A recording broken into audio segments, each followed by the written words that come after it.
Welcome everyone to Marylhurst University's webinar about understanding equity in the food system. I'm happy to introduce the presenter for today's webinar. We're joined by Gillon, Assistant Professor in the Food Systems and Society program here at Marylhurst. My name is Amanda Stover, and I am a Marylhurst admissions counselor who works with the MS in Food Systems and Society program. Our webinar today will center around understanding equity in the food system. Just a few housekeeping items to keep in mind for you people who are listening. We will have time for questions at the end. Please feel free to send in your questions in the comment box throughout the presentation, and we will get to them when we're done doing the presentation. We are also recording the webinar, and we'll send you a copy upon the conclusion, so there's no need to take notes. Without further ado, I'd like to introduce Gillon. Thanks, Amanda. Good to be here. Welcome. Okay, so our first question is, let's define what is a food system? Well, that is a good question. A food system is a concept, really, that describes all of the practices, the processes, the infrastructure, institutions, social arrangements that are required to feed a population. Obviously, these things include agricultural production, harvesting, processing, packaging, distribution, consumption, and even disposal and waste of food, as well as all of the inputs and the outputs in those processes.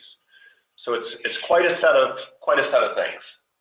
And why is it important to understand how a food system works and what it is? Well, in a really basic sense, it's important because we all depend on it. We need to eat. The basic purpose of a food system is to feed people, although unfortunately that doesn't always happen. One of the things we get by looking at a food system or food systems is the ability to focus in on problems and to think across disciplines, to think across different areas of engagement, society, politics and policy, economy, culture, ecology, and sustainability. So when we look at a food system, we can see many, many different facets of society, and it helps us stay focused on a problem, and most centrally, the problem of feeding people sustainably and equitably.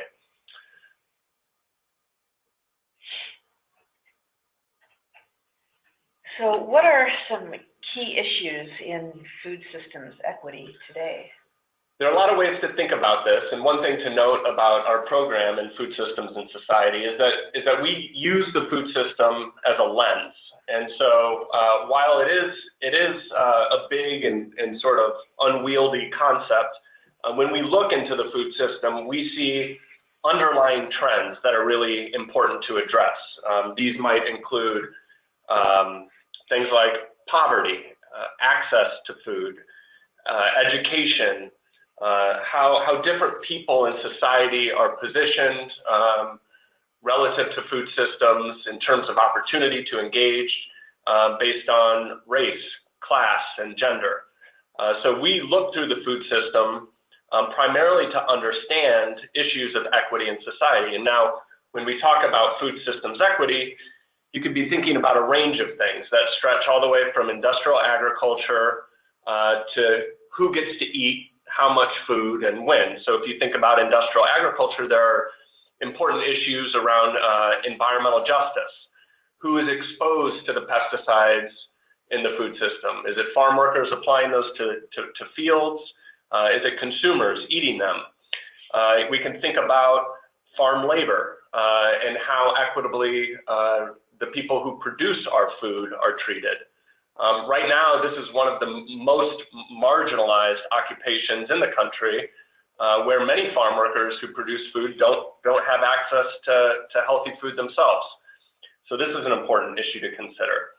If we move further downstream, we can think about how our food is processed and transported, who's involved in preparing our food. Again, in the service industry, in the restaurant industry, we find a group of marginalized workers. And And a lot of this marginalization happens along race ethnicity lines, such that minority populations in the U.S. are the most poorly treated in the service and restaurant industry. And again, we see challenges in getting good food to those who feed us. Another key issue in food systems equity has to do with dealing with the apparent paradox of hunger amid plenty.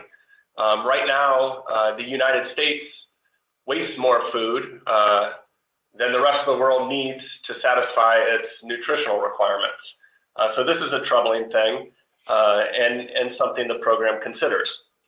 And so when we think about food systems equity in this program, we're looking, again, to food as a lens to help us understand social systems and how to change them to both improve outcomes in the food system and to address underlying issues such as poverty and institutional racism.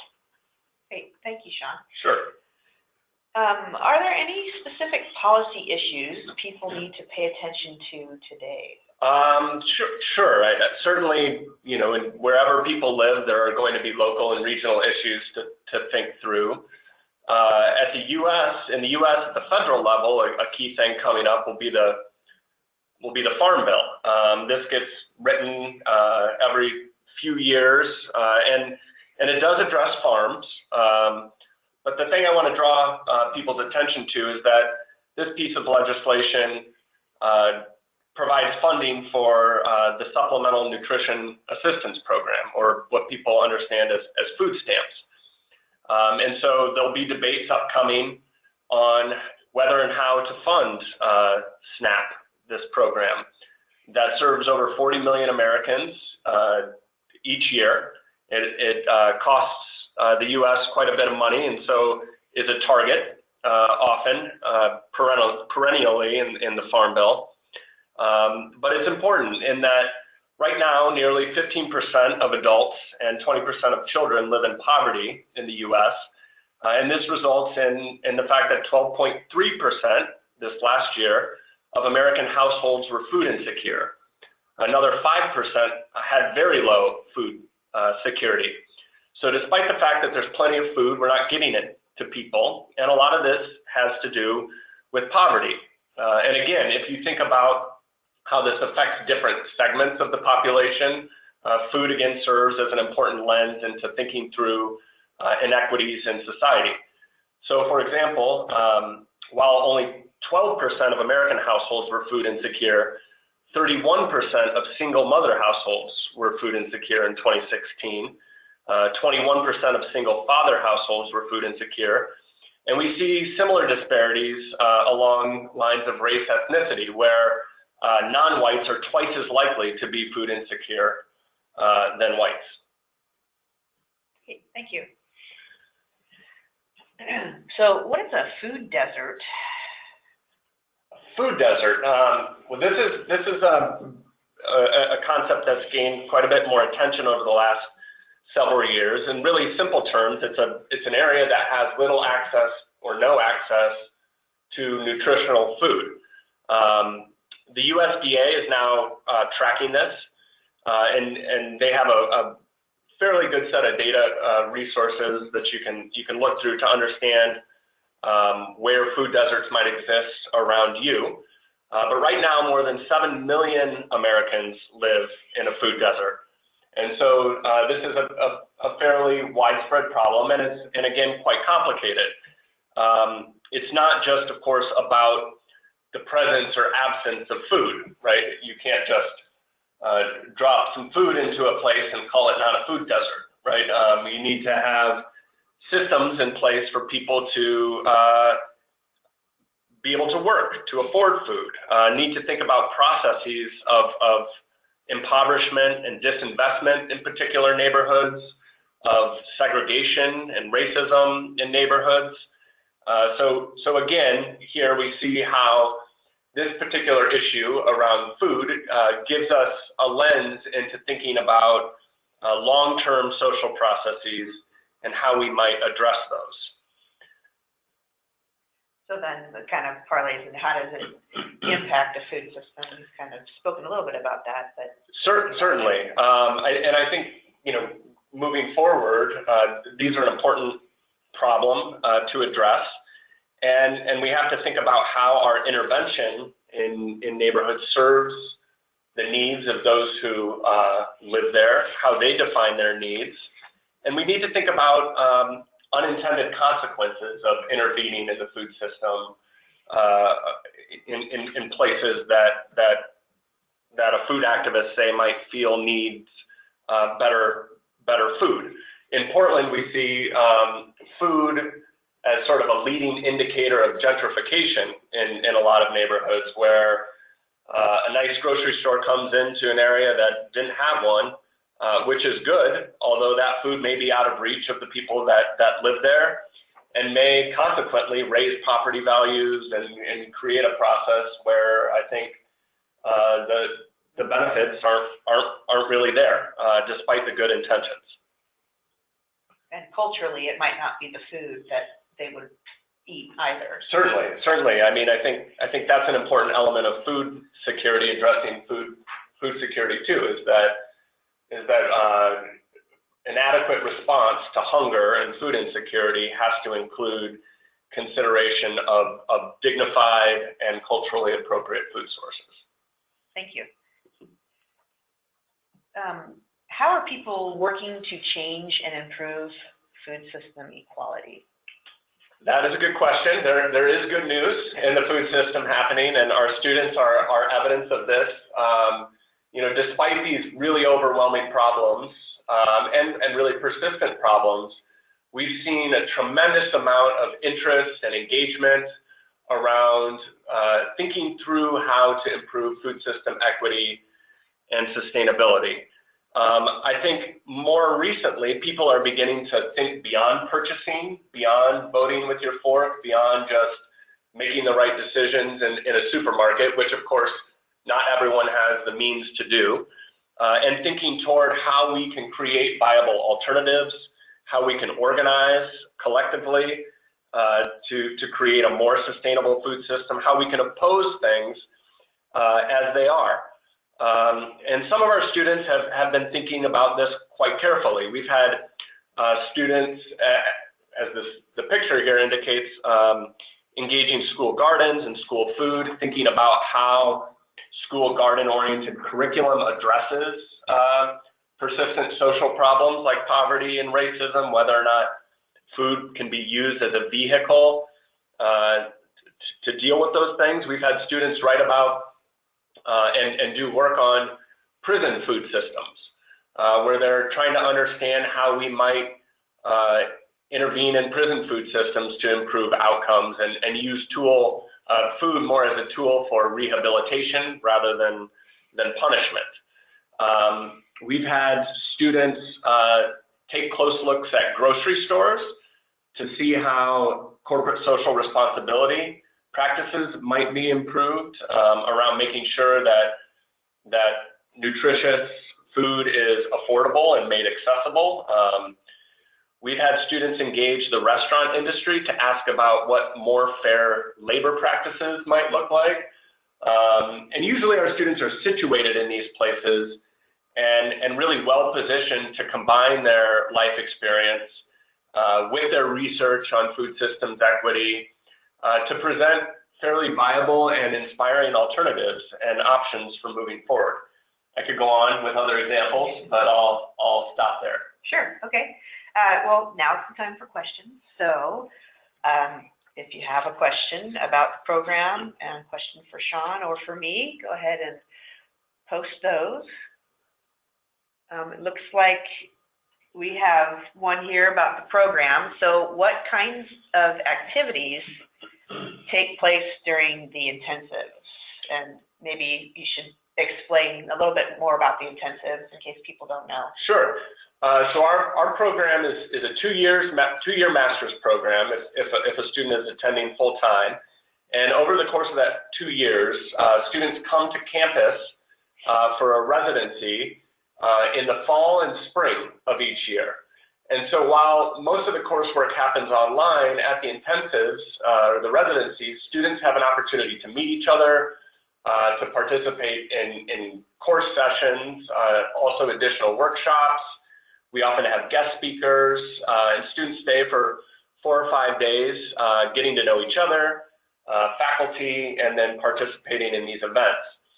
We found that this really provides a good foundation for online learning, so that the students that join the program know each other, have a certain sense of familiarity with each other as they move into online courses. That makes that learning experience more robust.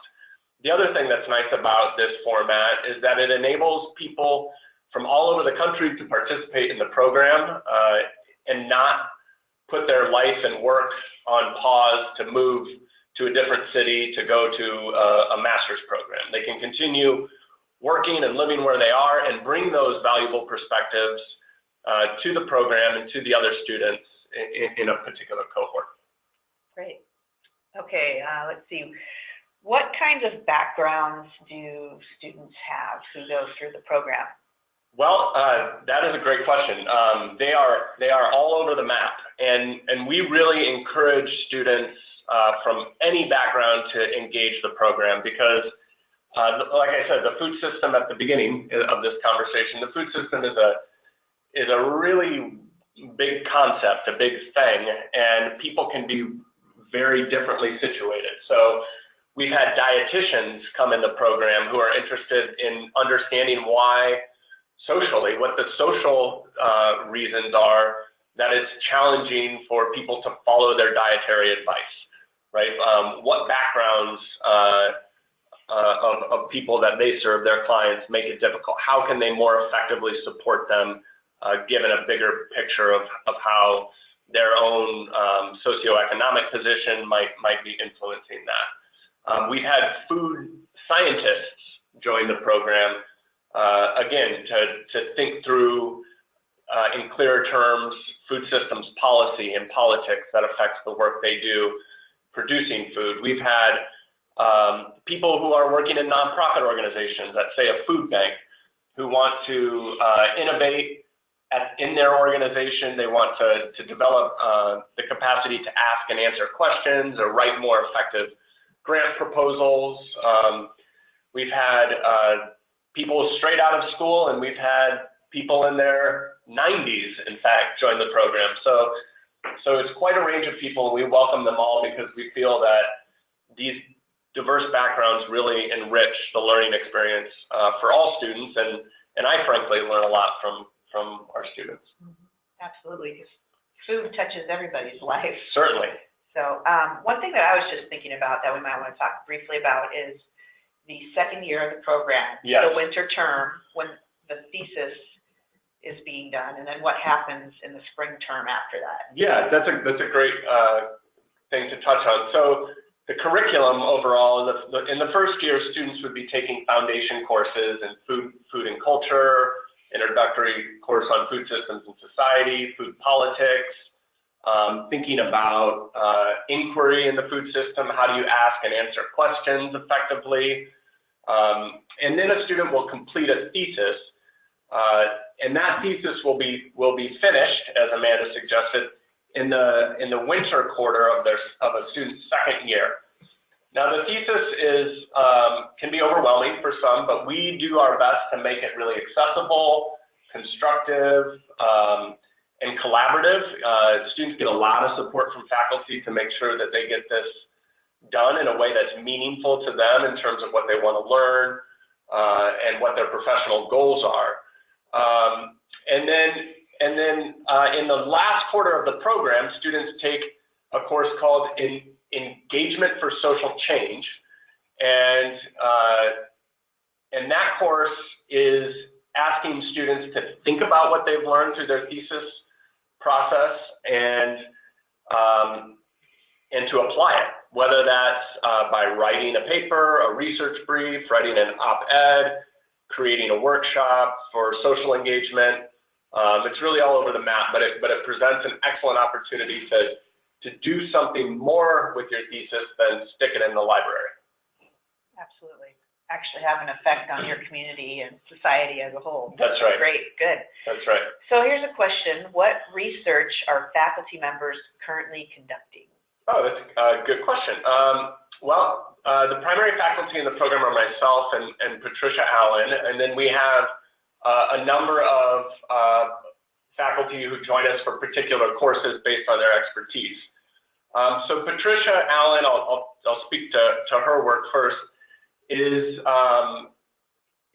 has been a real leader in the field of food systems for decades, calling attention to how we can make social justice issues in the food system more visible, and how we can effectively address those through food systems movements, and asking those movements to think carefully about the assumptions that they carry with them, so that they can be effective and actually get toward addressing food systems equity.